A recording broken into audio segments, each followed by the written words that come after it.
Ma'am जब auction के case में सेल हो रही है तो ऑक्शन में सेल कैसे होती है? लेट्स से किसी बच्चे ने बोला कि मुझे ये आइटम खरीदनी है 10,000 रुपीज में और उसकी हाईएस्ट बिड है, तो जो ऑक्शनियर है वो 3 बार हैमर फॉल करेगा। जैसे ही 3 बार हैमर फॉल हुआ इसका मतलब कि कॉन्ट्रैक्ट बन गया। तो इस केस में इम्प्लाइड कॉन्ट्रैक्ट बन गया, बिना कुछ बोले कंडक्ट के बेसिस पे कॉन्ट्रैक्ट बन गया। It is implied acceptance. ठीक है, और किसी का कोई डाउट? अच्छा, मान लो मैंने न्यूज़पेपर में एडवर्टीजमेंट दी कि मैं ऑक्शन करूंगी। लेट से मुझे महात्मा गांधी जी की स्पेक्स मिल गई और मैंने बोला मैं महात्मा गांधी जी की स्पेक्टिकल्स का ऑक्शन करना चाहती हूँ। इस संडे चंडीगढ़ में 12 बजे मैं ऑक्शन कंडक्ट करूंगी। मैंने ट्रिब्यून में एडवर्टीजमेंट दी, दूर दूर से लोग ऑक्शन अटेंड करने आए। मतलब obviously Indian government, Mahatma Gandhi ji की फोटोग्राफ हमारे करेंसी नोट पे आती है, तो ऑब्वियसली उनकी सारी चीजें हमारे लिए बहुत इंपॉर्टेंट है, म्यूजियम में रखनी होगी गवर्नमेंट ने। गवर्नमेंट के रिप्रेजेंटेटिव्स आए हैं, गांधी जी कुछ टाइम अफ्रीका रहे थे, अफ्रीका के रिप्रेजेंटेटिव भी आए, बड़े सारे लोग आए, ऐसे ऑक्शन में अप्लाई किया। लास्ट मिनट पे मैंने ऑक्शन ही कैंसिल कर दिया। मैंने कहा नहीं मैं ऑक्शन नहीं करना चाहती। क्या कोई मुझे स्यू कर सकता है? क्या है? नहीं मेरे पास है, मैंने खरीदे, मुझे मिले। मान लो कोई और चीज है, कोई भी चीज, तो मैंने very good, it is an invitation to offer. अभी कोई कॉन्ट्रैक्ट बना ही नहीं था। ऑक्शन का नोटिस क्या होता है? ऑक्शन का नोटिस है कि इनविटेशन टू ऑफर है कि तुम मुझे आके ऑफर दो कि तुम मेरी आइटम किस रेट पे परचेज करना चाहते हो। तो मान लो मैंने ऑक्शन कंडक्ट की और मैं ऑक्शन को कैंसिल कर दूं, इररिस्पेक्टिव ऑफ के लोग अफ्रीका से आ रहे हैं, इतना खर्चा करके आ रहे हैं, दे कैन नॉट लीगली स्यू। समझ आया? आपकी बुक में इसका केस भी गिवन है, अगर आप बुक अच्छे से पढ़ रहे हो तो आपको ये 1 सेकंड में आंसर पता चल जाता। इनविटेशन टू ऑफर में बिल्कुल एंड में केस लिखा हुआ है, हैरिस वर्सेस निकर्सन। हमने केस का नाम नहीं याद किया, बट इनविटेशन टू ऑफर में बिल्कुल सेम एग्जांपल लिखी हुई है कि अगर कोई पर्सन ऑक्शन कंडक्ट करता है पर बाद में उसे कैंसिल कर देता है, the second party can not take any legal action. ठीक है जी, अब आगे आते हैं। किसी केस में अगर आपने मतलब गवर्नमेंट की अथॉरिटी के अंडर आती है तो ये इलीगल होता है? नहीं इलीगल क्यों होता बच्चे? मान लो मुझे लेट से मेरे घर पे पता चले कि गोल्ड माइन है, कहीं पे भी गोल्ड माइन डिस्कवर हो सकती है ना। पता चले कि मेरे घर के नीचे गोल्ड माइन है, या जहां हमारा ऑफिस है इसके नीचे हड़प्पन कल्चर की कोई साइट बन जाए, तो उस वो मेरी राइट है। मेरी प्रॉपर्टी में जो भी चीजें मिल रही हैं उन सबके ऊपर मेरा राइट। ठीक है, बट गवर्नमेंट के पास एक ऐसा राइट है कि अगर गवर्नमेंट कोई भी चीज एक्वायर करना चाहे तो गवर्नमेंट बोल सकती है कि आपको मुझे ये देना पड़ेगा। तो गवर्नमेंट मेरे से लीगली रिकवर कर सकती है, पर मैंने भी कुछ इलीगल नहीं की। Till the time government doesn't demand from me, मैं कुछ इलीगल नहीं कर रही। तो हमारे इस चैप्टर का बिल्कुल लास्ट टॉपिक है कम्युनिकेशन। ऑफर एंड एक्सेप्टेंस का कम्युनिकेशन किस तरीके से होगा? अब ये बड़ी ही इंटरेस्टिंग और बड़ा ही इंपॉर्टेंट टॉपिक है। टॉपिक को समझने से पहले हम थोड़ा सा बेस बिल्ड करेंगे कि ये क्यों इंपॉर्टेंट क्यों है। जैसे मैं आपको जब एक्सेप्टेंस पढ़ाया था सबसे पहले मैंने आपको कम्युनिकेशन की इंपॉर्टेंस बताई, एक्सेप्टेंस की इंपॉर्टेंस बताई थी। तो अभी पहले सिर्फ सुनो, फिर बाद में लिखवाऊंगी कि कम्युनिकेशन के रूल्स क्या है। मान लो मैंने कनन को एक ऑफर दिया कि मैं तुम्हारा बैग खरीदना चाहती हूँ 10,000 रुपीज के लिए। तो ये मैं हूँ और ये कनन हमारी एक स्टूडेंट है। मैंने इसे ऑफर दिया 14 सितंबर को, मैंने इसे एक लेटर भेजा कि मैं तुम्हारा बैग खरीदना चाहती हूँ 10,000 रुपीज में। कनन को मेरा ये लेटर रिसीव हुआ 16 सितंबर। लेटर सेम डे तो नहीं डिलीवर होगा, लेटर डिलीवर होने में टाइम लगेगा। उसे मेरा ये लेटर मिला 16 सितंबर। उसने 2-3 दिन इस बारे में सोचा कि मेरे बैग की मार्केट वैल्यू क्या है, क्या मैं मैम से बेटर प्राइस आस्क कर सकती हूँ या क्या करना चाहिए मुझे। एंड उसने फाइनली 21 सितंबर को मन बना लिया कि हाँ मैं मैम को बैग सेल कर देती हूँ। उसने 21 सितंबर को लेटर पोस्ट किया कि मैं ये बैग सेल करना चाहती हूँ। मुझे इसका लेटर मिला 24 सितंबर के इसने एक्सेप्टेंस दे दी है। कॉन्ट्रैक्ट किस दिन? 24 सितंबर को कॉन्ट्रैक्ट बना। बताओ 24। कुछ स्टूडेंट्स को लगता है कि जो कॉन्ट्रैक्ट है वो 24 सितंबर को बना। ठीक है, ओके, तो मतलब कि अब कैसे पॉसिबल है 24 सितंबर? हमने क्या रूल पढ़ा था? जैसे कोई पर्सन एक्सेप्टेंस दे देगा साथ के साथ कॉन्ट्रैक्ट बनेगा। उसने एक्सेप्टेंस कब दी? 21 सितंबर को दी। मान लो मैंने मार्केट गई, मैंने मार्केट से बैग खरीद लिया 5,000। मैं मार्केट गई, मुझे लगा कि यार सेम बैग तो 5,000 का मिल रहा है, मैं कनन से क्यों खरीदूं? तो मैंने 22 सितंबर को ही मार्केट गई और 22 सितंबर को मुझे सेम बैग मार्केट से 5,000 का मिल गया। क्या मुझे कनन फोर्स कर सकते हैं? नहीं मैम, हमारा तो कॉन्ट्रैक्ट बन चुका है, अब आपको खरीदना ही पड़ेगा। कि मैंने तो 21 सितंबर को ही देखो लेटर भेज दिया था। प्रॉब्लम समझ आई? उसने लेटर भेजा तो था 21 सितंबर को, पर मुझे लेटर मिला 24 सितंबर। बीच में 3 दिन का गैप है। इस ड्यूरेशन के बीच में मैं मार्केट गई और मैंने मार्केट से बैग परचेज कर लिया।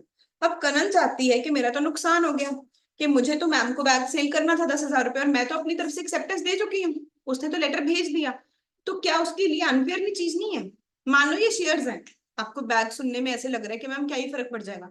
मान लो ये किसी मीटा कंपनी के शेयर है, 1 लाख शेयर, तो 1 लाख शेयर में 50% कितना अमाउंट हो गया? पता नहीं कितने मिलियंस हो गए। इसमें तो बहुत बड़ा डिफरेंस आ जाएगा ना। तो हमें एग्जैक्ट डेट पता करनी जरूरी है किस दिन कॉन्ट्रैक्ट बना, बिकॉज दोनों तरफ से कंफ्लिक्ट आ सकता है। जैसे मेरी तरफ से कंफ्लिक्ट आया कि बैग मैंने 5,000 में खरीद लिया, सस्ता खरीद लिया, तो जो एक्सेप्टर था कनन को लगा कि उसके साथ अनफेयर हो गया क्योंकि उसने तो 21 सितंबर को ही मुझे बेच दिया। ऐसे वैसे वर्षा भी हो सकता है।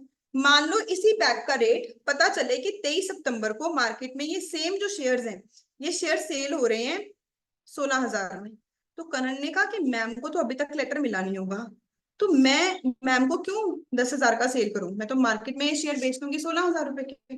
इसने 16,000 के शेयर मार्केट में सेल कर दिए। अगले दिन मेरे पास लेटर भी मिल गया, तो मैं इसे बोलूंगी कि अब तो तुम्हें मुझे ही सेल करने पड़ेंगे 10,000 रुपए में। तो अब क्या करण ने कोई डिफॉल्ट किया है? क्या इसने ब्रीच ऑफ कॉन्ट्रैक्ट किया? इसे डैमेजेस पे करनी पड़ेंगी। तो ऐसे आजकल के टाइम पे ऐसा कन्फ्लिक्ट के चांसेस कम है, क्योंकि आजकल लोग लेटर के थ्रू कम्युनिकेट नहीं करते। बट जब कॉन्ट्रैक्ट एक्ट बना था 1872 में, तो मेजर कम्युनिकेशन लोगों का कैसे होता था? लेटर के थ्रू होता था, टेलीग्राम के थ्रू होता था, या फिर तब कोई व्हाट्सएप ईमेल ऐसा कुछ नहीं होता था जो कि इंस्टेंट मोड ऑफ कम्युनिकेशन हो। तो बस टाइम गैप, एक टाइम गैप होता था कि तुमने ऑफर भेजा किसी और दिन, मिला किसी और दिन, तुमने एक्सेप्टेंस भेजी किसी और दिन, मिली किसी और दिन। तो उस टाइम पे हमारे लिए बहुत जरूरी था ये पता करना कि एक्चुअली ऑफर और एक्सेप्टेंस कंप्लीट कब हो रहा है। तो जो कम्युनिकेशन टॉपिक है ना, वो इसी चीज के बारे में एग्जैक्ट डिस्कस करेगा कि मुझे कैसे पता चलेगा कि कम्युनिकेशन कंप्लीट हो गई।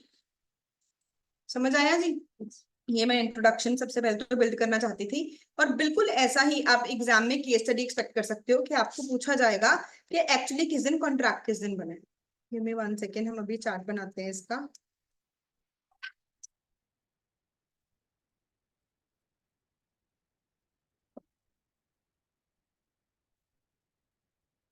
तो आप लोग इस तरीके से लिखोगे कम्युनिकेशन। बाकी सारी चीजों की तरह हम इसे भी 3 पार्ट्स में डिवाइड करेंगे। हम लिखेंगे कम्युनिकेशन के मोड्स क्या है, कम्युनिकेशन के रूल्स क्या है, एंड स्पेशल कंडीशंस, कुछ स्पेशल रूल। तो हमने, अब नोटिस करोगे तो पूरा चैप्टर ही ऐसे 3-3 पार्ट्स में डिवाइड करके याद किया है। तो पहला part modes, second part rules क्या है कम्युनिकेशन के, और third part some special conditions. तो सबसे पहले कम्युनिकेशन के मोड्स क्या है, कम्युनिकेशन किस किस तरीके से हो सकता है। पहली कैटेगरी है कम्युनिकेशन की जब इंस्टेंट कम्युनिकेशन हो रहा है। इंस्टेंट मतलब मैंने बोला और सामने वाले को साथ के साथ पता चल गया, बीच में कोई टाइम गैप है ही नहीं। जब कोई टाइम गैप नहीं है तो कोई डिस्प्यूट होने के चांसेस भी नहीं है। मान लो हम दोनों फेस टू फेस बैठे हैं, मैंने इसे पूछा कि मैं तुम्हारा घर खरीदना चाहती हूँ 5 करोड़ में, तो ऑफर कंप्लीट हो गया। एंड इसने मुझे बोला ओके मैम, तो कॉन्ट्रैक्ट बन गया, क्योंकि हमें साथ के साथ एक दूसरे की बात पता चल रही। तो जब कोई भी लोग फेस टू फेस बात कर रहे हैं या फिर फोन पे बात कर रहे हैं, उसे हम बोलेंगे कि इंस्टेंट तरीके से कम्युनिकेशन हो रहा है। एक है जहां पे कोई बीच में टाइम गैप, कि कम्युनिकेशन इंस्टेंट नहीं हो रहा, there is a time gap. जैसे कि अगर कोई लेटर के थ्रू कम्युनिकेट कर रहा है, जैसे कि अगर कोई टेलीग्राम के थ्रू कम्युनिकेट कर रहा है। अब आज तो टेक्नोलॉजी इतनी चेंज हो गई है कि व्हाट्सएप पे ये भी पता चल जाता है सामने वाले ने मैसेज पढ़ लिया कि नहीं पढ़ा, ब्लू टिक भी आ जाती है। बट पहले ऐसा नहीं होता था ना, तो हमें रूल्स बनाने पड़े कि एग्जैक्ट कॉन्ट्रैक्ट कब बनेगा। तो सबसे पहले पहला रूल आया ऑफर के बारे में, कहते offer is complete when received by offering. जब ऑफरी को ऑफर मिल जाता है, मतलब कि ऑफर क्रिएट हो। मतलब मान लो मैंने ऑफर दिया, मैंने सूर्यांश को ऑफर दिया कि मैं आपका घर खरीदना चाहती हूँ, और लेटर रास्ते में गुम गया, पोस्टमैन डिलीवर करना ही भूल गया, या किसी भी रीजन की वजह से लेटर डिलीवर ही नहीं हुआ, तो क्या ऑफर क्रिएट हुआ है? कोई कंफ्यूजन ही नहीं है। कहते ऑफर तो कंप्लीट ही कब होता है, जब ऑफरी को आपका ऑफर मिल जाए। जब तक ऑफर मिला ही नहीं, ऑफर क्रिएट ही नहीं हुआ। सेकेंड रूल है acceptance.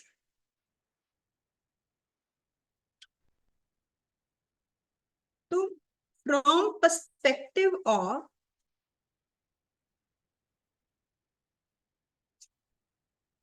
Offeror,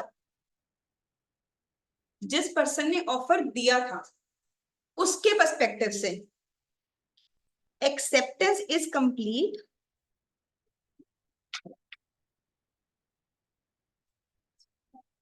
when it is put into course of transmission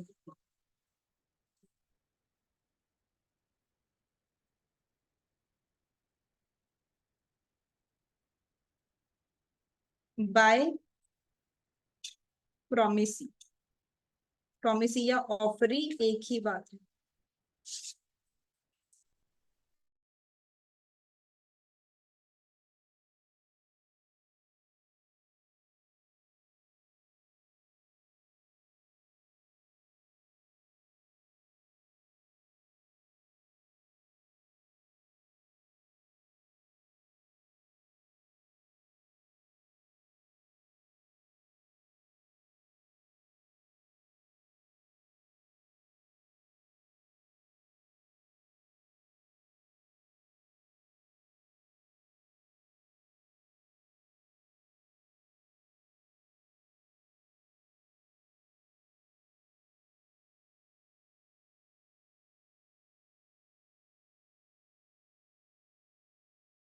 ही कनन ने लेटर पोस्ट बॉक्स में डाला, साथ के साथ ही कॉन्ट्रैक्ट बन गया when it is put into course of transmission by promising. Next है from perspective of offeree. Offeree के पर्सपेक्टिव से क्या होगा?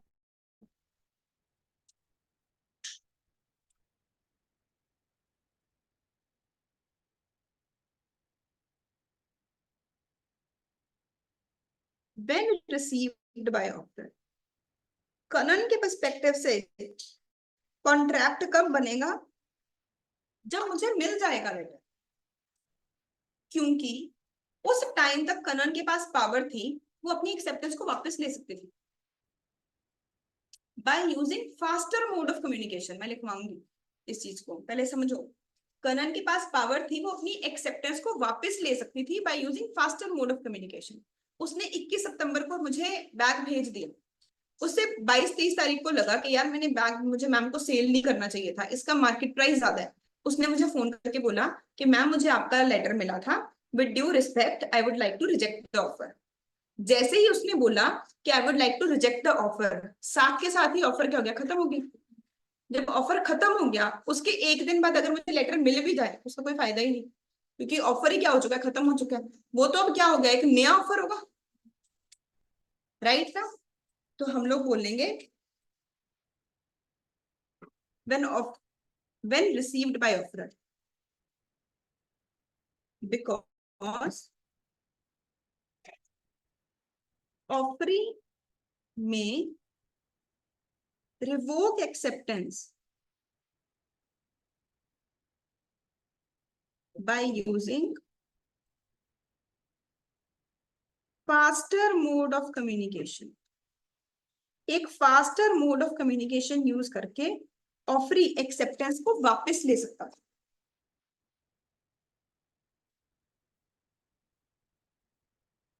तो याद करने का आसान तरीका, इतने हैवी हैवी वर्ड्स लिखवाए, अब याद करने का आसान तरीका क्रॉस रिलेशनशिप है, लिख लो चाहिए। मेरे अकॉर्डिंग कॉन्ट्रैक्ट कब बना? जब उसने लेटर भेज दिया। उसके अकॉर्डिंग कॉन्ट्रैक्ट कब बना? जब मुझे मिल गया। क्रॉस रिलेशनशिप आसान है। कम्युनिकेशन टॉपिक को हमने 3 पार्ट्स में डिवाइड किया। एक बार मैं पूरा चैप्टर ही रिवाइज कराती हूँ, आपके दिमाग में आपको चार्ट ही ओपन करना जो हमने बनाए हुए हैं। सबसे पहले आपके दिमाग में आना चाहिए what is a contract. Second आना चाहिए other essential elements of contract, जिसके के 10 पॉइंट्स हम लोगों ने याद किए थे। थर्ड आना चाहिए टाइप्स ऑफ कॉन्ट्रैक्ट, कॉन्ट्रैक्ट किस किस टाइप का होता है। फिर एक पेज में हमने समझा वैलिड ऑफर, वैलिड ऑफर का मतलब, उसके रूल्स और उसके टाइप्स। फिर हमने समझा valid acceptance, valid offer acceptance का मतलब, उसकी इंपॉर्टेंस और उसके रूल्स। अब हम लोग समझ रहे हैं बीच में एक टॉपिक कम्युनिकेशन। कम्युनिकेशन में 3 चीजें हैं। कम्युनिकेशन की पहली चीज है कम्युनिकेशन किस किस तरीके से हो सकती है।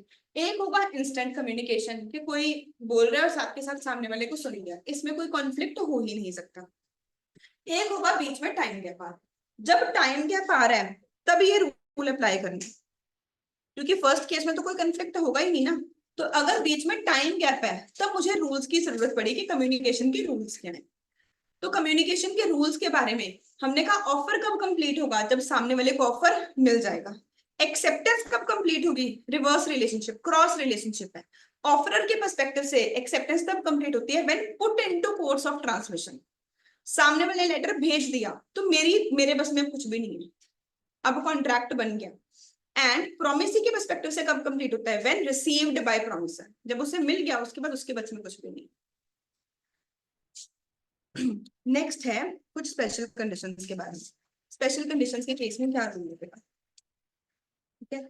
जैसे कि मान लो मनमीन कहती है कि हम कल संडे को शिमला घूमने चलते हैं। एंड मनमीन गई रेलवे स्टेशन, उसने बोला कि मुझे शिमला की टिकट से दो। इसने उनको 2000 रुपीज दिए और शिमला की टिकट्स ले ली। साथ के साथ ही इसने ट्रेन बोर्ड की और ट्रेन में अपना लगेज रख के आराम से डेस्टिन एंजॉय कर रही है पूरी जर्नी। पता चला इसका सामान ही चोरी हो गया। तो फिर ये गई रेलवेज वालों को कंप्लेन करने। इसने रेलवेज वालों को बोला कि मेरा सामान चोरी हो गया है, आप मुझे इसके लिए कंपनसेट करो, आप मुझे डैमेजेस पे करो, कि हमारे बीच में कॉन्ट्रैक्ट हुआ था, मेरे सारे सामान की सेफ्टी इंश्योर करना आपकी रिस्पॉन्सिबिलिटी है। रेलवे वाले कहते कि आप अपनी टिकट के पीछे देखो, टिकट के पीछे लिखा हुआ है you are responsible for your own belongings, सवारी अपने सामान की खुद जिम्मेदार है। कहते ये तो कोई वैलिड कॉन्ट्रैक्ट ही नहीं बना। कहते कंडीशन कब लगाई जा सकती है, ऑफर में। ऑफर में भी कंडीशनल, बट एक्सेप्टेंस कंडीशनल थोड़ी हो सकती है। कहते मैंने आपको ऑफर दिया कि मुझे टिकट दो, तब आप जो मर्जी कंडीशन लगा सकते थे। आपने मेरे ऑफर को एक्सेप्ट कर लिया, आपने मुझे टिकट दे दी, अब एक्सेप्टेंस के पीछे कंडीशन लिखी हुई है, कहते ये तो अप्लाई नहीं होगी। तो बताओ क्या ये कंडीशन अप्लाई होनी चाहिए, लॉजिकली क्या ये कंडीशन अप्लाई होनी चाहिए कि नहीं होनी चाहिए। इमोशनली नहीं सोचना, कॉन्ट्रैक्ट के अकॉर्डिंग, कॉन्ट्रैक्ट के रूल्स के अकॉर्डिंग। क्या ऑफर में कंडीशनल हो सकता है, ऑफर कंडीशनल हो सकता है। क्या एक्सेप्टेंस कंडीशनल हो सकते हैं। जैसे कि मैं आपको इसी चीज को एक्सप्लेन करने के लिए एक और एग्जांपल देती हूँ। जब मैं फर्स्ट टाइम एयरवेज यूज करने गई, मैंने मुंबई की टिकट बुक करवाई एंड मैं वहां पे पहुंची 28 मिनट्स पहले, बट इंडिगो की फ्लाइट छोड़ जा चुकी थी। मैंने उनको कहा कि अभी मैं 28 मिनट्स पहले पहुंच गई हूँ, कि मेरी फ्लाइट मिस हो गई, आप मुझे इसके लिए कंपनसेट करो, मैंने पहली बार लाइफ में एयरप्लेन की टिकट खरीदी है, मेरा इतना लॉस हुआ। कहते मैम हमारी कोई गलती नहीं है, आपको एयरप्लेन में अगर कोई भी बोर्ड करना होता है 45 मिनट्स पहले पहुंचना जरूरी है, ये तो सबको ही पता है। कहते हैं कि 45 मिनट्स पहले पहुंचना जरूरी है। मैंने कहा मुझे तो नहीं बताया गया। कहते आप चेक करो टिकट के पीछे लिखा होगा। तो कोई भी अगर डोमेस्टिक फ्लाइट हो 30 to 45 मिनट्स पहले आपको पहुंचना होगा। कोई भी इंटरनेशनल फ्लाइट हो तो आपको कस्टम्स क्लियर करने होते हैं, 3 घंटे पहले जाना होता है। अगर आप टाइम पर नहीं पहुंचोगे आपकी फ्लाइट मिस हो जाएगी। अब मैंने कहा मेरी तो कोई गलती नहीं, मुझे तो ये बात पहले बताई नहीं गई, तो आप मुझे इसके लिए कंपनसेट करो, क्या आप मुझे इसके लिए कंपनसेट करेंगे। बट कॉन्ट्रैक्ट के अकॉर्डिंग उनको मुझे कंडीशन कहाँ पे अप्लाई होनी चाहिए थी, कब बतानी चाहिए थी कंडीशन, ऑफर में। जब मैंने ऑफर दिया था तब बतानी चाहिए थी। क्या एक्सेप्टेंस के टाइम कंडीशन बताई जा सकती है, नहीं। अगर मुझे इंश्योरेंस रेलवे कंपनी बोल रही है कि हमने तो बताया था सवारी अपने सामान की खुद जिम्मेदार है, पर कहाँ पे बताया था, टिकट के पीछे लिखा होगा। टिकट तो मुझे एक्सेप्टेंस के बाद मिल रही है ना, तो ये रूल तो लगना ही नहीं चाहिए। तो ऐसी कंडीशंस को हम लोग बोलते हैं स्पेशल कंडीशंस। कहते हैं जब कोई कंडीशन 1 to 1 नहीं बताई जा रही, कोई ऑर्गेनाइजेशन है जो कि स्पेशल कंडीशंस के बारे में अवेयरनेस क्रिएट कर रही है, तो उसे हम लोग वैलिड मानेंगे। कंडीशन 1 to 1 नहीं बताई जा रही, एक एक पर्सन को नहीं बताते वो टिकट लेने के टाइम तुमने अपने सामान का ध्यान रखना है, तुमने फ्लाइट में आधा घंटा पहले आना है। वो क्या है बताते हैं, अवेयरनेस क्रिएट करते हैं। अगर आप इलांटे मॉल जाओगे वहां पे भी वॉल्स पे बड़ा बड़ा लिखा हुआ है, you are responsible for your own belongings. Railway station enter करते ही बड़ा बड़ा लिखा हुआ है कि सवारी अपने सामान की खुद जिम्मेवार है। ठीक है, ऐसे ही जब मैं टिकट बुक करा रही हूँ, मेक माई ट्रिप की वेबसाइट पे ही लिखा हुआ है कि आपको फ्लाइट बोर्ड करने के लिए हाफ एन आवर पहले पहुंचना है। अगर डोमेस्टिक फ्लाइट है, इंटरनेशनल फ्लाइट है तो 3 घंटे पहले पहुंचना है। तो अगर ऑर्गेनाइजेशन किसी को 1 to 1 नहीं बता रही है but sufficient self awareness create कर रही है, हम कहेंगे कम्युनिकेशन हो चुकी। समझ आया सबको? पूरे अच्छे से क्लियर है?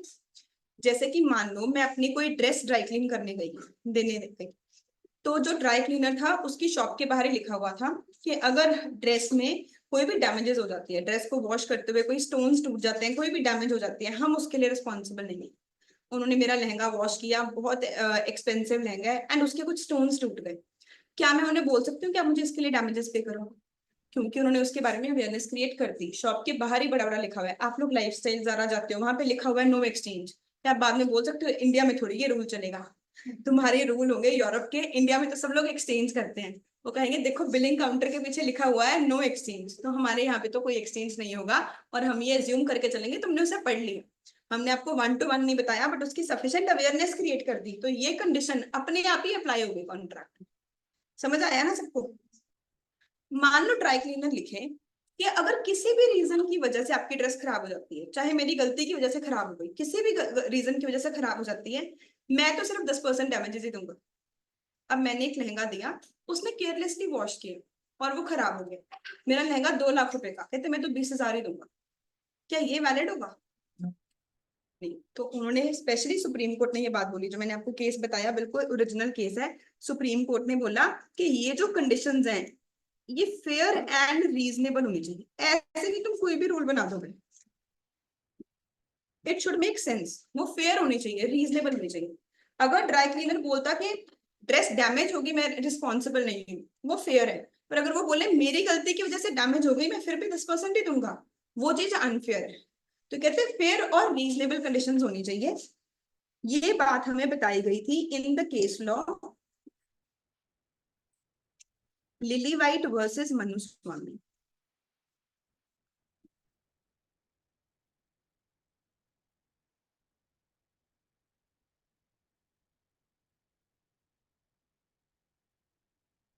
Lily White versus Manu Swami, इस केस में हमें ये स्टोरी बताई गई थी। जानना एक लास्ट चीज, जहां पे टेलीफोन लिखा है उसमें के साथ स्टार मार्क करके एक बात पॉइंट लिखोगे टेलीफोन के नीचे ही, unless there is disruption in network. मान लो दो लोग फोन पे बात कर रहे हैं, सामने वाले ने बोल दिया यस, पर नेटवर्क डिस्कनेक्ट हो गया, मुझे सुना ही नहीं उसका यस, तो इस केस में कॉन्ट्रैक्ट नहीं बने। तो हमेशा फेस टू फेस केस में, टेलीफोन के केस में साथ के साथ ही कॉन्ट्रैक्ट बन जाते हैं, कोई टाइम गैप होता ही नहीं। बट अगर मान लो कनेक्शन ही डिसरप्ट हो गया तब ये रूल नहीं बना। ये भी केस हुआ हुआ है, हाईकोर्ट तक ये केस गया हुआ है, उसमें ये रूल बनाए। समझ आया? अब आप ये चार्ट पढ़ो। आज ये टॉपिक को बुक से भी मैं रीड करूंगी because I want to show you कि एक्चुअली बुक से रीड कैसे करना है। सारे ऑनलाइन स्टूडेंट्स भी क्विकली रीड करेंगे एक बार।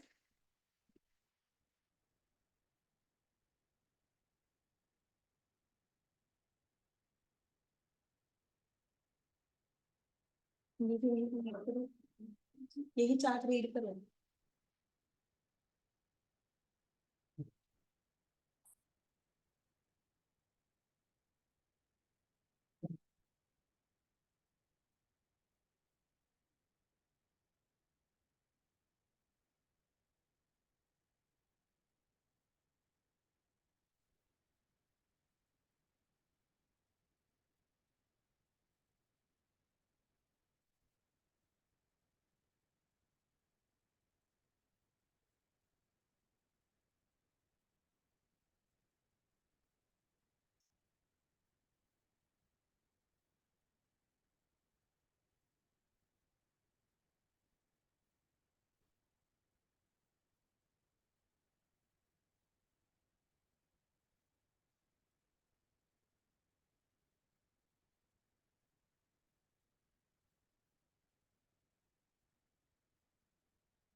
मैम अगर हमने सेम ऑफर दो जनों को भेज दिया, दो जनों को लेटर भेज दी एंड दोनों की एक्सेप्टेंस आ गई, तो उस टाइम क्या होगा? दोनों के साथ कॉन्ट्रैक्ट बनेगा, पर वो चीजें क्या? जिसका लेटर पहले ही मिलेगा। जैसे मैं तुम्हें अभी एक और इसका सिमिलर एग्जांपल कराती हूँ, 1 मिनट का। हाँ जी,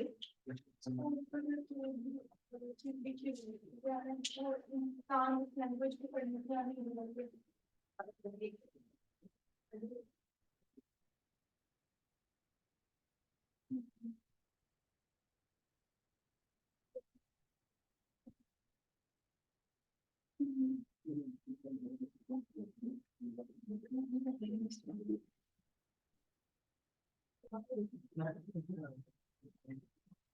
अगर एक स्टूडेंट का डाउट है कि मान लो मैं जिस लैंग्वेज में पढ़ रही हूँ वो लैंग्वेज मुझे नहीं आती, तो उसमें क्या होता, तो बच्चे कस्टमर की प्रोटेक्शन के लिए, ऐसे शेयर होल्डर की प्रोटेक्शन के लिए बहुत जगह रूल बना हुआ है कि कंपनी जहां पे भी काम कर रही है लोकल लैंग्वेज में एडवर्टीजमेंट करेगी।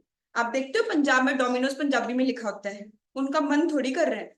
पंजाब गवर्नमेंट का रूल है कि तुमने ये चीज पंजाबी में कम्युनिकेट करनी है। ऐसे आप रेलवे स्टेशन पे जाओगे, वहां पे इंग्लिश के साथ साथ जिस जगह का रेलवे स्टेशन है उस लोकल लैंग्वेज में भी लिखा जाता है।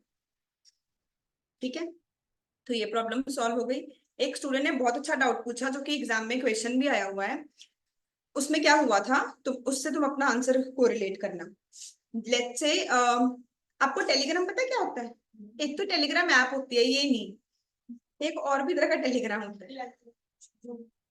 तो पहले ना टेलीग्राम लेटर की तरह ये एक चीज होती थी टेलीग्राम, जो कि इंस्टेंटली डिलीवर हो जाता था। आपको ना अपने पास एक मशीन रखनी होती थी। मान लो मैं पाकिस्तान में किसी को कोई टेलीग्राम भेजना चाहती हूँ, तो कुछ जगह पे वो एक मशीन होती थी, फैक्स मशीन टाइप एक चीज होती थी। मैं यहाँ पे टेलीग्राम भेजूंगी, साथ के साथ ही उनकी मशीन पे उसका प्रिंट आउट निकल आएगा। इस चीज को टेलीग्राम बोलते थे।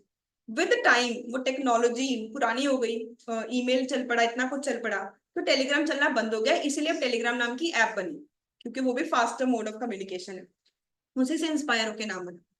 तो लेट से मैंने एक स्टूडेंट को ऑफर भेजा कि मैं आपकी कार खरीदना चाहती हूँ। इसने मुझे एक्सेप्टेंस भी भेज दी कि मैं आपकी अपनी कार आपको सेल करना चाहती हूँ। बाद में इसे रियलाइज हुआ कि यार मैंने मैम को कार सेल नहीं करनी है, मैम से पैसे मांगने बड़े मुश्किल है, अगर मैम ना दे मैं क्या करूंगी। तो उसने ना फटाफट टेलीग्राम भी भेज दी कि मैं आपका ऑफर रिजेक्ट कर रही हूँ। क्योंकि उसे क्या एक्सपेक्टेड है कि टेलीग्राम जल्दी पहुंच जाएगा एंड लेटर लेट पहुंचेगा, कि जब टेलीग्राम पहुंच जाएगा एक्सेप्टेंस, कॉन्ट्रैक्ट ही कैंसिल हो गया, ऑफर ही कैंसिल हो गया, उसके बाद लेटर मिल भी जाए उसका कोई फायदा ही नहीं। तो पर मुझे दोनों चीजें साइमल्टेनियसली मिल गई। मुझे लेटर जब मिला, एक तरफ मेरे घर की बेल बजी, लेटर आ गया, और दूसरी तरफ मशीन पे टेलीग्राम आ गया। तो इस केस में बताओ कॉन्ट्रैक्ट बनेगा कि नहीं बनेगा? मुझे एक्सेप्टेंस एंड रिजेक्शन दोनों चीजें इकट्ठी मिल गई।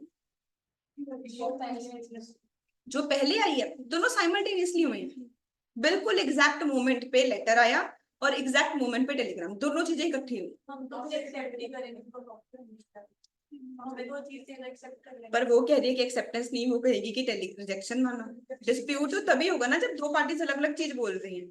तो हमारे पास एक केस आया कि इस केस में कोर्ट जज क्या करेगा? हम तो यही चाहेंगे एक्सेप्टेंस हो जाए, क्योंकि हम चाहते थे कॉन्ट्रैक्ट बनाना, पर जज फाइनल डिसीजन क्या लेगा? रिजेक्ट होगा। तो एक्चुअली बहुत बहुत मिस्टीरियस केस है कि क्या होगा। तो सुप्रीम कोर्ट में के जज ने डिसाइड किया कि इस केस में हम देखेंगे पर्सन ने पहले क्या पढ़ा। अगर उसने पहले लेटर पढ़ा तो मतलब उसने एक्सेप्टेंस पढ़ ली, साथ के साथ ही कॉन्ट्रैक्ट बन गया, और उसके बाद तो कॉन्सिक्वेंसेस इरिवर्सिबल है, उस पर भी आऊंगी मैं कि वो तो कॉन्सिक्वेंसेस इरिवर्सिबल है।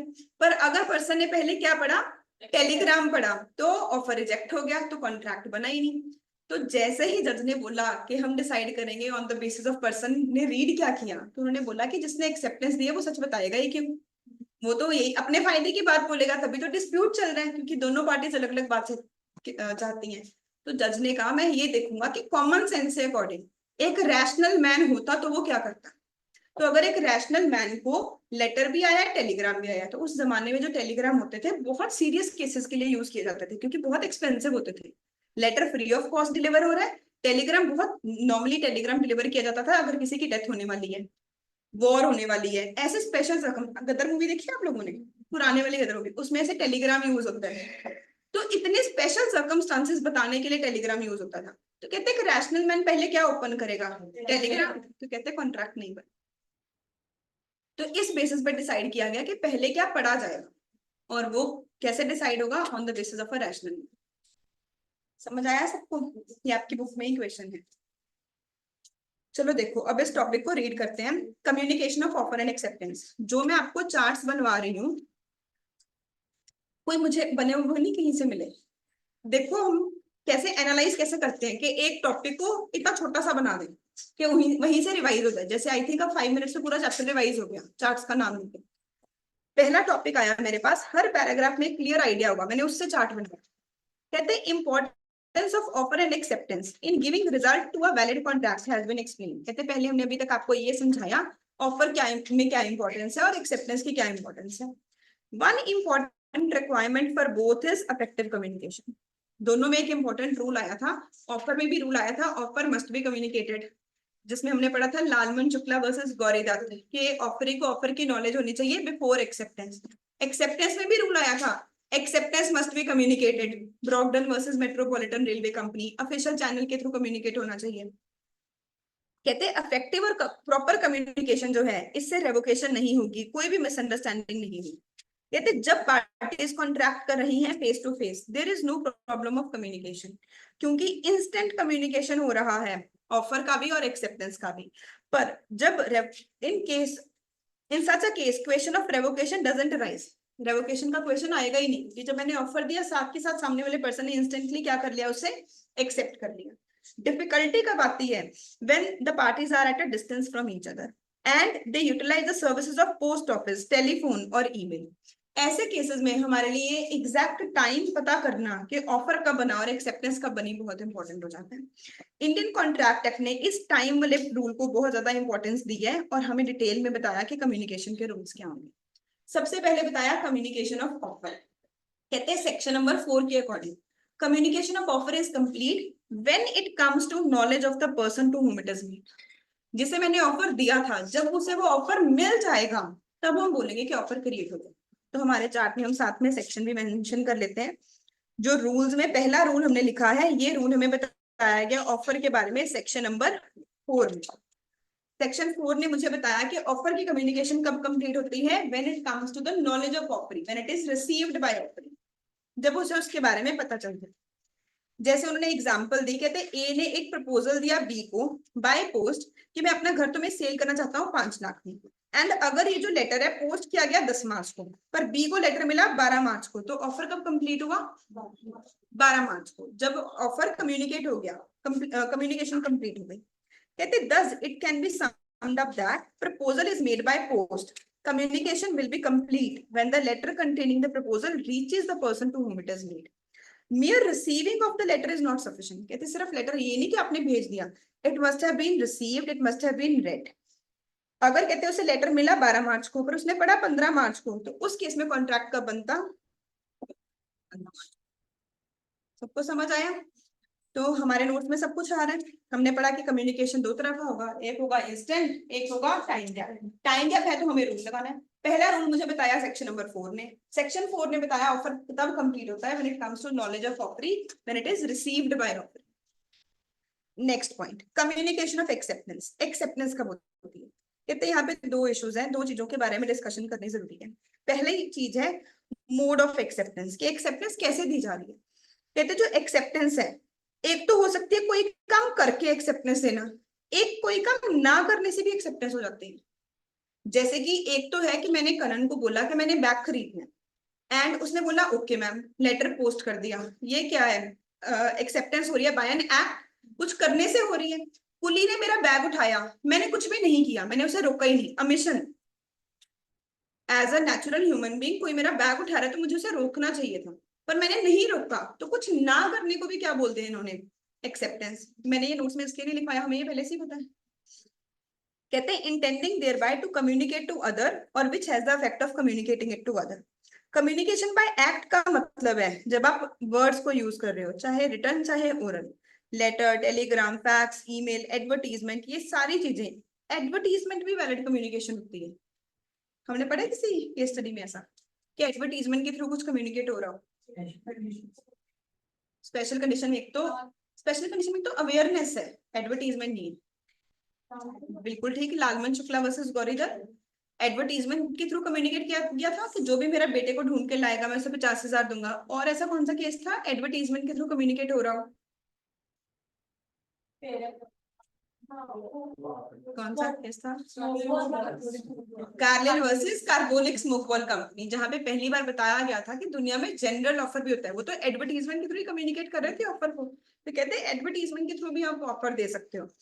ओरल वर्ड्स, टेलीफोन मैसेजेस, कोई भी कम्युनिकेशन जिसमें आप कोई कंडक्ट कर रहे हो, आप कोई पॉजिटिव चीज बता रहे हो, वो सारी चीजें कम्युनिकेशन बाय एक्ट है। Express communication, communication by omission to do something, कोई चीज ना करने को भी कहते हैं हम कम्युनिकेशन बोल सकते हैं। कहते हैं जब आप अपने कंडक्ट से forbearance on part of one person to convey his willingness or assent, यहाँ पे silence would not be treated as commission by omission। कहते हैं mere साइलेंस को हम एक्सेप्टेंस नहीं मानेंगे, उसमें पता लगना चाहिए कि हाँ ये पर्सन एक्सेप्टेंस दे रहा है।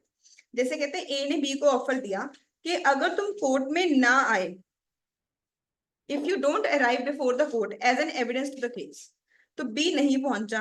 Here omission of doing an act amounts to acceptance, आप नहीं आए तो इसका मतलब वो एविडेंस की तरह यूज होगा। कम्युनिकेशन बाय कंडक्ट, कहते हैं for delivery of goods at a price by seller to a buyer will be understood as communication by conduct. मान लो मैं किराना शॉप पे गई, मैंने बोला चॉकलेट लेनी है, उन्होंने कुछ नहीं बोला, उन्होंने चॉकलेट दे दी, इसका मतलब उन्होंने ऑफर को एक्सेप्ट कर लिया by conduct. Similarly one need not explain by one, जब हम बस बोर्ड करते हैं, वेइंग मशीन में कॉइन डालते हैं, यहाँ पे हमारे साथ कैसा कॉन्ट्रैक्ट बन रहा है? इम्प्लाइड कॉन्ट्रैक्ट बन रहा है, बिना कुछ बोले हम एक्सेप्टेंस दे रहे हैं अपने कंडक्ट के बेसिस पर। यही पॉइंट को उन्होंने एक्सप्लेन किया। वेंडिंग मशीन के साथ, हमारा वेंडिंग कंपनी से अगर हम कुछ भी गुड्स खरीदते हैं, कहते हैं अदर इशू। एक्सेप्टेंस के बारे में दूसरी इंपॉर्टेंट बात क्या है? Is about effect of act और commission on conduct. This indirect effort must result in effectively communicating acceptance. कहते हैं जो आपका एक्ट है, जो कंडक्ट से आप बता रहे हो, उसमें अफेक्टिवली पता होना चाहिए कि आपका जो इंटेंट था वो एक्सेप्टेंस देने का था। अगर कोई भी कम्युनिकेशन नहीं है, regardless of which the acceptor thinks about offer, सामने वाला ऑफर के बारे में क्या सोच रहा है, उससे कॉन्ट्रैक्ट नहीं बनेगा। किसी ना किसी तरीके का तो कम्युनिकेशन होना जरूरी है। कहते मतलब मान लो मैंने अपने मन में सोच लिया कोई चीज के मैं ऐसा करूंगी, मैं कार खरीदूंगी, इसका मतलब ये नहीं कि कोई कम्युनिकेशन कर दी मैंने। अगर कोई रेजोल्यूशन पास किया है बैंक ने कि हम लैंड सेल करेंगे ए को, पर ए को ये बात बताई नहीं, तो क्या कोई वैलिड कॉन्ट्रैक्ट बनेगा? नहीं। Acceptance must be communicated. तो कोई भी नई बात आई नहीं, जो आप एक्सेप्टेंस में कल घर से पढ़ के आए हो वही सारे पॉइंट्स रिपीट हो। मेन रूल यहाँ पे आया कि कम्युनिकेशन ऑफ एक्सेप्टेंस कब कंप्लीट होती है। कहते प्रपोजर के पर्सपेक्टिव से, ऑफरर के पर्सपेक्टिव से कब कंप्लीट होती है? When it is put into the course of transmission so as to be out of power to withdraw the same. जब कनन ने लेटर डाल दिया, साथ के साथ ही मेरी पावर से बाहर हो गया, अब मैं कुछ नहीं कर सकती, मेरे अकॉर्डिंग क्या बन गया? कॉन्ट्रैक्ट बन गया। As against the proposer, proposer के अगेंस्ट कॉन्ट्रैक्ट कब कंप्लीट हुआ? जब सामने वाले लेटर क्या कर दिया? पोस्ट कर दिया। एज अगेंस्ट एक्सेप्टर, एक्सेप्टर के पर्सपेक्टिव से, कनन के पर्सपेक्टिव से कब कंप्लीट हुआ contract? When it comes to knowledge of proposer, जब मुझे लेटर मिल जाएगा। कहते अगर जो लेटर है वो भेजा गया है by post, communication will be complete as against proposer when the letter is posted and against acceptor when the letter reaches the proposer. Example read कर लो। ये सारा कुछ एक ही एग्जांपल को एक्सप्लेन कर रहा है, प्लीज क्विकली रीड करेंगे सब लोग। Online students also raise your hands when done.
Done, सबको समझ आया भाई अच्छे से?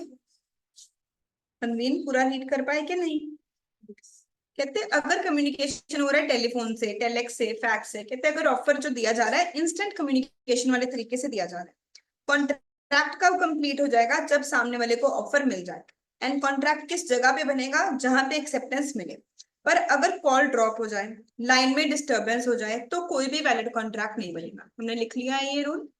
टेलीफोन के केस में अगर नेटवर्क ही डिसरप्ट हो गया तो वैलिड कॉन्ट्रैक्ट नहीं बनेगा। लास्ट पार्ट इस टॉपिक का आ गया, स्पेशल कंडीशंस को कैसे कन्वे करें।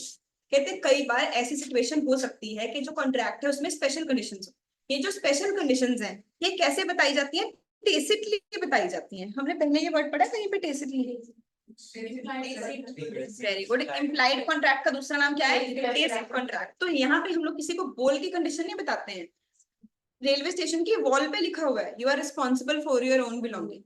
मेक माई ट्रिप ऐसा नहीं कि टिकट लेने से पहले मुझे स्पेशली बोलता है। मेक माई ट्रिप में वेबसाइट पे जाते ही ऊपर लिखा हुआ है कि आप जो भी हमारे थ्रू फ्लाइट बुक करोगे, जो भी उस फ्लाइट को ऑपरेट कर रहे हैं उसके टाइमिंग के अकॉर्डिंग आपने पहुंचना है। कहते हैं and acceptance of these conditions is also conveyed by the offeree again tacitly. तो जब मैं उसकी एक्सेप्टेंस करती हूँ कंडीशंस की, मैं खुद बोलती नहीं हूँ सबको हाँ मैं ध्यान रखूंगी कि अपने सामान के लिए मैं ही रिस्पॉन्सिबल हूँ, मैं किसी को जाके नहीं बताती। मैं भी बाय कंडक्ट ही कन्वे कर देती हूँ कि हाँ मैंने आपकी कंडीशन को एक्सेप्ट कर लिया। जब मैं ज़ारा की शॉप पे जाके बिलिंग करा रही हूँ और बिलिंग काउंटर के पीछे लिखा हुआ है नो एक्सचेंज, उन्होंने मुझे कंडीशन बोल के नहीं बताई, उन्होंने बाय कंडक्ट बताई और मैंने भी बोल के नहीं एक्सेप्ट की, मैंने फिर भी बिलिंग करा ली। पीछे लिखा हुआ था नो एक्सचेंज और मैंने बिलिंग करा ली, मतलब मैंने उनकी कंडीशन मान ली कि मैं एक्सचेंज करने नहीं आ सकती, मेरे पास एक्सचेंज का राइट नहीं है, और विदाउट इवन रियलाइजिंग इट। कहते हैं जब कोई पर्सन ट्रैवल करने जाता है, जो ट्रैवल की कंडीशंस हैं कई बार टिकट की बैक साइड लिखी होती हैं, कई बार ये कंडीशंस पैसेंजर के नोटिस में लाई जाती हैं, कई बार नहीं लाई जाती। किसी भी केस में हम ये मान के चलेंगे कि जो पैसेंजर है उसने इन कंडीशंस को मान लिया। When someone travels from one place to another by air, it could be seen that special conditions are printed at the back of the air ticket in small letters. Sometimes these conditions are found to have been displayed at the notice board of airline office, which passengers may not have read. तो कहते हैं the question here is whether ये conditions apply होंगी या नहीं होंगी। तो उन्होंने कहा कि अगर आप प्रॉपर तरीके से कम्युनिकेट कर रहे हो, अगर आप अवेयरनेस क्रिएट कर रहे हो कि सब लोगों को उसके बारे में पता, तो वो अप्लाई होंगी, नहीं तो नहीं अप्लाई।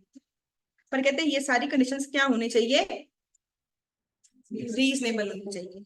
एग्जाम्पल रीड करो, एग्जाम्पल 61। एग्जाम्पल ये पूरा पॉइंट रीड करो आप लोग।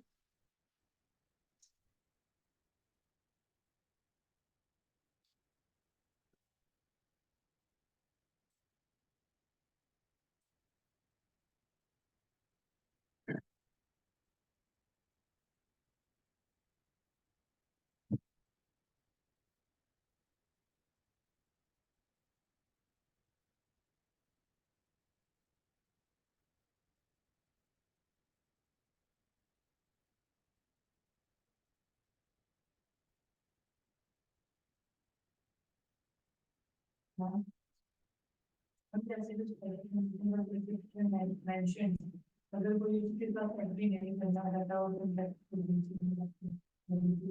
नहीं करना तो वो जाके कैंसिल करवा सकते हैं अपने टिकट।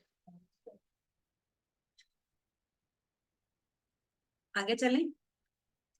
नेक्स्ट लास्ट एक छोटा सा टॉपिक और है। एक टॉपिक है स्टैंडर्ड कॉन्ट्रैक्ट क्या होते हैं, और एक है कम्युनिकेशन ऑफ परफॉर्मेंस। ये टॉपिक मैं अभी नहीं करवाऊंगी, ये मैं परफॉर्मेंस पढ़वाने के बाद बताऊंगी।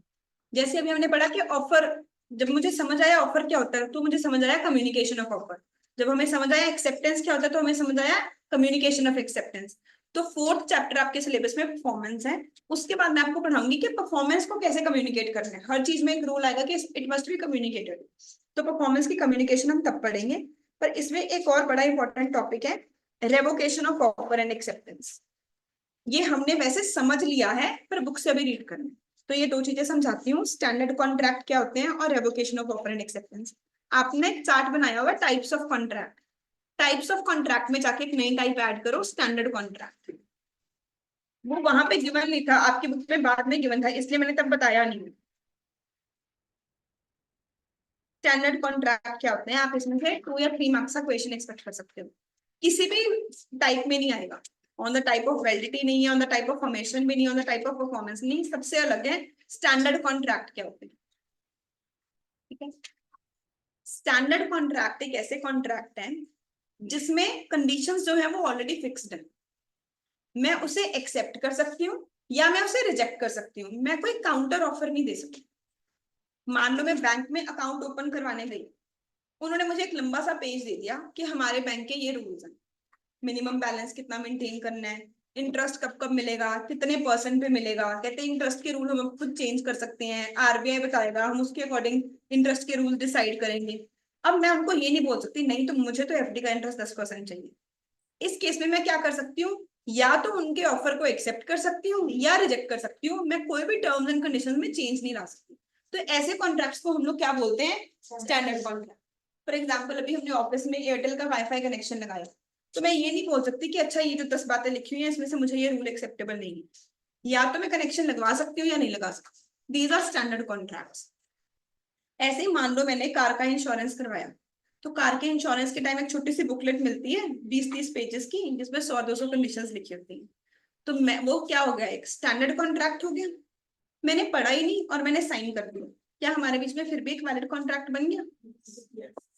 मैंने कोई भी कंडीशन नहीं पढ़ी, क्या फिर भी मेरे ऊपर सारे रूल लगेंगे? क्योंकि मैंने उससे क्या कर लिया, एक्सेप्ट कर लिया। मुझे कॉन्ट्रैक्ट दिया गया, मुझे बोला गया कि तुम टर्म्स एंड कंडीशंस पढ़ लो, मैंने बिना पढ़े साइन कर दिया, बट फिर भी मेरे ऊपर रूल्स तो लगेंगे ना। जैसे कि जब आप कोई भी ऐप डाउनलोड करते हो तो पूछते हैं ना accept all the terms and conditions, आप टिक मार्क करते हो, फिर आप आपके फोन में ऐप डाउनलोड होती है। कभी आपने पढ़ी नहीं होंगी वो टर्म्स एंड कंडीशंस, पर क्या फिर भी वो आप सब पे अप्लाई होंगी? Answer is yes. वो सारे क्या कर रहे हो आप लोग, स्टैंडर्ड कॉन्ट्रैक्ट कर रहे हो।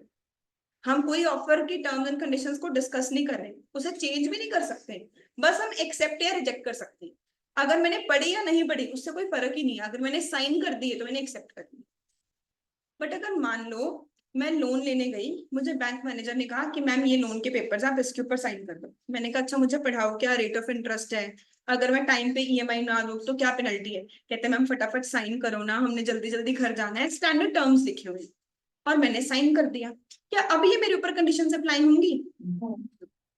कहते आपको मौका मिलना चाहिए रूल्स पढ़ने का, आपने पढ़े या नहीं पढ़े आपकी मर्जी है। अगर कोई आपके ऊपर प्रेशर क्रिएट कर रहा है तो वो अप्लाई नहीं होगा। तो ये स्पेशली 3 मार्क्स की केस स्टडी आ सकती है, इस पर्सपेक्टिव से हम इसे रीड करते हैं। Standard contract, it is well established that standard form of contract इसे एनफोर्स किया जा सकता है who is subjectively unaware of the content of document। कहते इस ऐप कॉन्ट्रैक्ट के रूल सबके ऊपर अप्लाई होंगे, चाहे वो पर्सन क्या है, unaware of the content of document. वो बोले मुझे पता ही नहीं डॉक्यूमेंट में क्या लिखा हुआ है, मैंने तो पढ़ा ही नहीं कि लोन के अग्रीमेंट में क्या लिखा हुआ है, इंश्योरेंस पॉलिसी में क्या लिखा हुआ है। ऐप को डाउनलोड करते हुए हम प्रैक्टिकली पढ़ ही नहीं सकते जो इतना कुछ लिखा हुआ है, पर फिर भी हमारे ऊपर वो रूल्स क्या हो जाएंगे, अप्लाई हो जाएंगे। Provided the party wanting to enforce the contract, कहते पर एक रूल आपको पूरा करना पड़ेगा। The party wanting to enforce, जो पर्सन इस रूल को अप्लाई करना चाहता है, he must have given the notice which is sufficiently reasonable। उसने मुझे एक नोटिस दिया, एक टाइम पीरियड दिया कि उस टाइम में मैं चाहती तो मैं पढ़ सकती थी, उसने मेरे ऊपर कोई प्रेशर नहीं क्रिएट किया। But the acceptor will not incur any obligation if document is so printed and delivered. कहते हैं अगर डॉक्यूमेंट इस कंडीशन में प्रिंट किया गया या डिलीवर किया गया that it doesn't give notice on its face that it contains special condition, कि उसमें पता नहीं चल रहा कि इसमें कोई स्पेशल कंडीशन है, आपको ध्यान से पढ़ने की जरूरत है, तो उस केस में मेरे ऊपर वो रूल अप्लाई नहीं होंगे। कहते जैसे कि एक ट्रांसपोर्ट कैरियर ने गुड्स एक्सेप्ट की for transport without any conditions. मान लो मैंने कोई गुड्स, मान लो मैं अपना घर शिफ्ट कर रही हूँ, मैंने शिफ्टिंग वालों को बुलाया और बोला कि मेरा सारा लगेज पैक करो और दूसरे घर में डिलीवर कर दो। मैंने उनको कोई स्पेशल कंडीशंस नहीं बताई कि किस बॉक्स में क्या चीज है, कैसे उसका ध्यान रखना है। बीच में कुछ बॉक्सेस में ग्लास की आइटम्स थी, ऑब्वियसली उन्होंने कोई स्पेशल प्रिकॉशन नहीं ली और वो सारी ग्लास की आइटम्स टूट गई। क्या मैं उन्हें बोल सकती हूँ कि ये तो स्टैंडर्ड कॉन्ट्रैक्ट ही होता है कि इन बॉक्सेस का आपने ध्यान रखना है? नहीं। अगर उसके ऊपर लिखा होता कि इसमें सेंसिटिव मटेरियल है, आप इसे ध्यान से हैंडल करो, जैसे अगर आप एयरपोर्ट जाते हो तो स्पेसिफिकली, या फिर अगर आप ऑनलाइन भी कुछ मंगाते हो ना, ग्लास आइटम्स के ऊपर लिखा होता है कि फ्रेजाइल है, हैंडल विद केयर। अगर हम एयरपोर्ट पे भी अपना लगेज देते हैं तो जो जब ग्लास आइटम्स देते हैं उसके ऊपर लिखा होता है हैंडल विद केयर, उससे सामने वाले को पता चल जाता है कि इसमें ग्लास आइटम्स है, ध्यान से हैंडल करनी है। तो कहते हैं जब भी आप किसी से स्टैंडर्ड कॉन्ट्रैक्ट कर रहे हो, अगर आपको लगता है कि उसमें कोई स्पेशल कंडीशन है, कोई स्पेशल बात है जिसका ध्यान रखना जरूरी है। मान लो मैं लोन ले रही हूँ, मार्केट का रेट ऑफ इंटरेस्ट 12% चल रहा है, बट मुझे रेट ऑफ इंटरेस्ट 15% मिल रहा है। कोई स्पेशल कंडीशन है जिसकी वजह से मुझे रेट ऑफ इंटरेस्ट ज्यादा चार्ज किया जा रहा है। कहते हैं अब आपको बताना है, आपको स्पेशली उस चीज को हाईलाइट करना है। अगर हम अपना कोई सामान भेज रहे हैं कोरियर के थ्रू, आमतौर पे मुझे कुछ नहीं करना, बट अगर उसमें ग्लास की आइटम्स है, उसे फॉर एग्जाम्पल इलेक्ट्रिसिटी के आइटम्स के पीछे डेंजर का साइन बना होता है, वो क्या कर रहे हैं, हमें स्पेशल कंडीशन के बारे में इन्फॉर्म कर रहे हैं। फॉर एग्जाम्पल अगर आप दिवाली पे क्रैकर्स खरीदोगे, उसमें लिखा होता है कि बच्चे अकेले ना यूज करें, it must be in supervision of parents. तो ये सारी चीजें क्या हो रही है, स्टैंडर्ड कॉन्ट्रैक्ट में स्पेशल कंडीशंस की तरफ हमें डायरेक्ट कर रही है कि आप इसे ध्यान से पढ़ें। समझ आ गया जी सबको? तो स्टैंडर्ड कॉन्ट्रैक्ट अगर हमें दो तरीके से आ सकता है, या तो थ्योरी क्वेश्चन आ सकता है कि स्टैंडर्ड कॉन्ट्रैक्ट क्या होते हैं, या फिर केस स्टडी आ सकती है स्टैंडर्ड कॉन्ट्रैक्ट में। अगर थ्योरी कॉन्ट्रैक्ट आए, थ्योरी क्वेश्चन आए, तो हमने क्या लिखना है, हमने ये लिखना है स्टैंडर्ड कॉन्ट्रैक्ट में फिक्स टर्म्स एंड कंडीशंस होती हैं, these are applicable even if the other person says that he is unaware of the conditions। ये अप्लाई होंगी चाहे सामने वाला ये बोले कि मुझे कंडीशंस के बारे में पता ही नहीं है, but he must be given an opportunity to read the terms and conditions। उसे प्रॉपर अपॉर्चुनिटी मिले कि वो इनको रीड कर सकता है। And special conditions must be highlighted, special conditions का हाईलाइट होना जरूरी। क्लियर सबको? Next, revocation of offer and acceptance तो आप क्लास में घर से पढ़ के आओगे, आपको खुद ही समझ आ जाएगा। हमने कल इसकी पूरी डिस्कशन कर ली है। ऑफर कब कैंसिल किया जा सकता है, एक्सेप्टेंस कब कैंसिल की जा सकती है।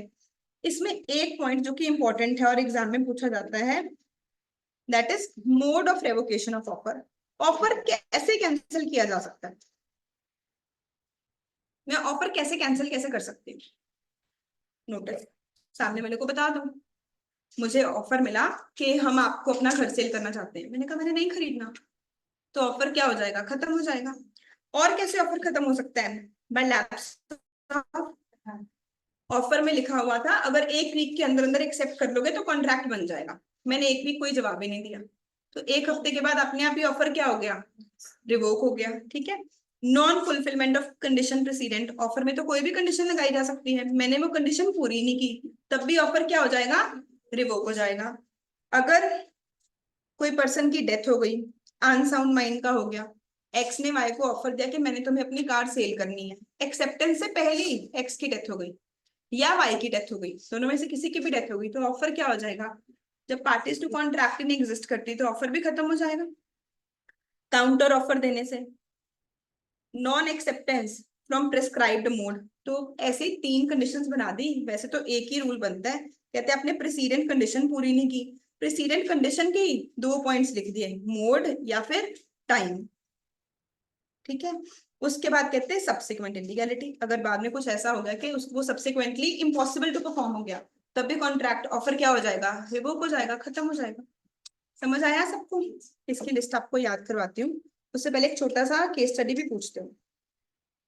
मान लो एक्स ने वाई को 10 सितंबर को ऑफर दिया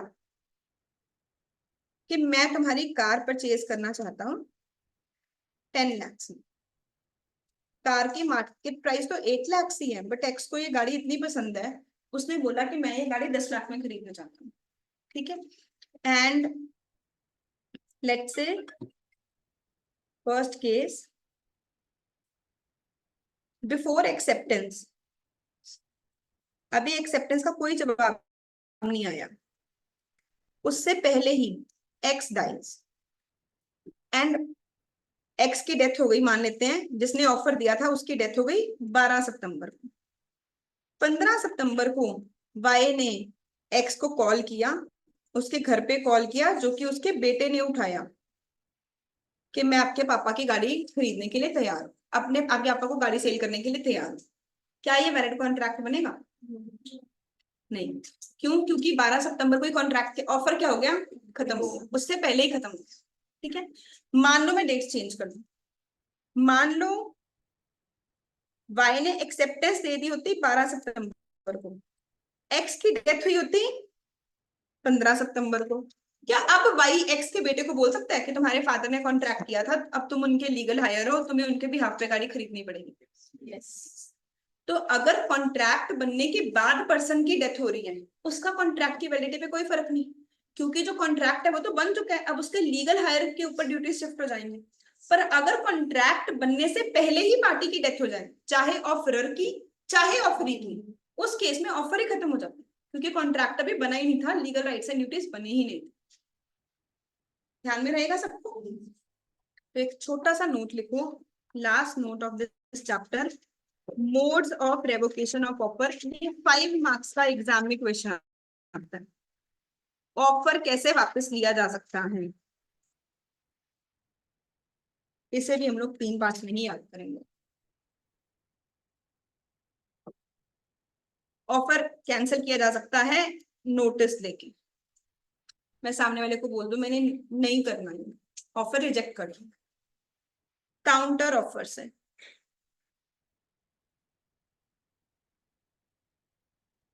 सब्सिक्वेंट इम्पॉसिबिलिटीज, ये मैंने तीनों एक कैटेगरी में इसलिए लिखे क्योंकि आपको ये पहले ही पता थे, हम ये चीजें पहले ही पता पढ़ चुके थे कि इन केसेस में ऑफर खत्म हो जाता है, रिवोक हो जाता है।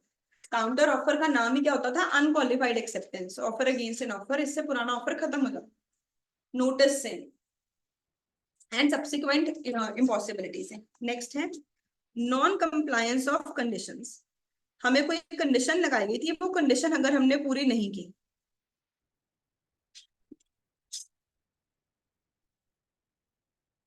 इसके दो उन्होंने अलग पॉइंट्स और बना दिए। टाइम लैप्स, उन्होंने एक टाइम बताया था, मैंने वो टाइम के अंदर अंदर नहीं किया। प्रिस्क्राइब्ड मोड, सेम रूल्स ही मैंने ऑफर में भी लिखवाए थे, पढ़ा था ना हमने वैलिड ऑफर में भी। That offer may be conditional, but there cannot be a condition the non-compliance of which amounts to acceptance. Last, अगर पर्सन इनकॉम्पिटेंट टू कॉन्ट्रैक्ट हो गया, अगर पर्सन कॉन्ट्रैक्ट करने के काबिल ही नहीं रहा, तो ऑब्वियसली ऑफर ही खत्म हो जाएगा। इनकॉम्पिटेंट टू कॉन्ट्रैक्ट मतलब उसकी डेथ हो गई या अनसाउंड माइंड का हो गया। कौन कौन? चाहे ऑफरर चाहे ऑफरिंग, कोई भी पर्सन की अगर डेथ हो जाए, कोई भी अनसाउंड माइंड का हो जाए, तो ऑफर रिवोक हो जाता है।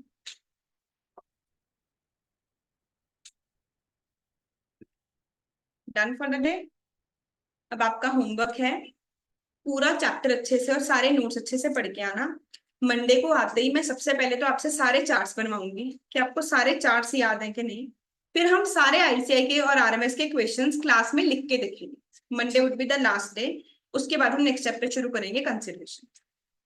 एक बात, ऑनलाइन स्टूडेंट सारे प्लीज ज्वाइन करेंगे मुझे साथ के साथ अकाउंट्स के लिए।